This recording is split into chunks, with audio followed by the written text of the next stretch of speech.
Hello mga sestra! For today's video nga ay samahan nyo kaming puntahan ang isa sa pinakasikat na pasyalan ngayong tag-init dito lamang sa Ilagan City, Isabela. At ito nga ang tinatawag nilang Abuan River na siyang dinadayo pa ng mga taga iba't ibang lugar. Dahil nga anniversary nila mama at papa ay biglaan nilang naisip na gumala. Aminin ninyo, mas natutuloy ang biglaang gala kaysa sa pinagplanuhan. Mag-aalauna na nga din ng hapon nung umalis kami ng bahay, kaya mga 2:21 na din nung nakarating kami sa May Abuan. Pagkarating nga namin ay tinuturo na agad ni Papa yung mga cottages nila dahil napakalaking araw ng ipinagbago at ikinaganda nito. Pati nga yung mga batang kasama namin ay amazed na amazed sa paligid. Hindi ko nga din in-expect mga sestra na ganito kadami yung tao na madadatnan namin. At dahil nga sobrang dami ng tao ngayon dito sa Abuan, ay occupied na din lahat ng mga cottages nila dito. Kaya kung makikita nyo sa video ay may kanya-kanya silang silungan. Kaya I suggest na magdala kayo ng sarili nyong tent if ever na pumunta kayo dito and in case na mawalan at maubusan kayo ng cottage.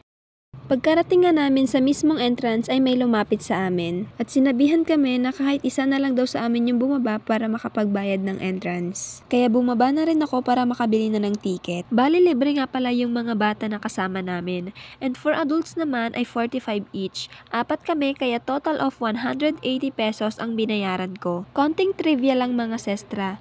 Alam nyo ba na kapag around Ilagan lang kayo nakatira ay may entrance fee discount kayo. So yung 45 pesos na entrance fee ninyo ay magiging 25 pesos na lang. After ko nga makabili ng ticket ay pumunta na din ako kung saan pinarada yung sasakyan.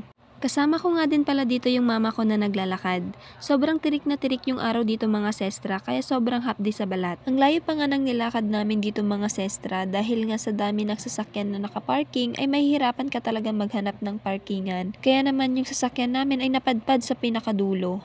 Pagkarating ko nga sa may sasakyan ay nakita ko na agad itong pamangkin ko na nakasulong sa tubig at tila nga tuwang-tuwa siya sa mga pinaggagawa niya. Hindi ko na nga natiis yung init mga sestra kaya bumalik muna ako sa may sasakyan at nakita ko nga tong si Papa na nagvi-video. At ito naman si Mama na mukhang nagutom sa biyahe. Bigla ang lakad nga lang ito mga sestra kaya hindi na din kami nakabili ng mga iba pang merienda. Umupo nga muna ako dito mga sestra habang pinagmamasdan ang magandang view at dinadamdam ang sariwang hangin. At ito naman si Mama tamang nguya lang. Nung nagutom at napagod na nga itong mga bata ay umahon muna sila para makapagmeryenda. Hindi naman halatang gutom na gutom itong isang ito. Hi!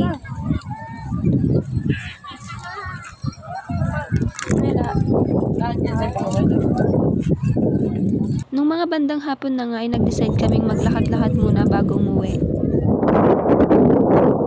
Tamang kaway-kaway nga lang ng kamay itong aking mother.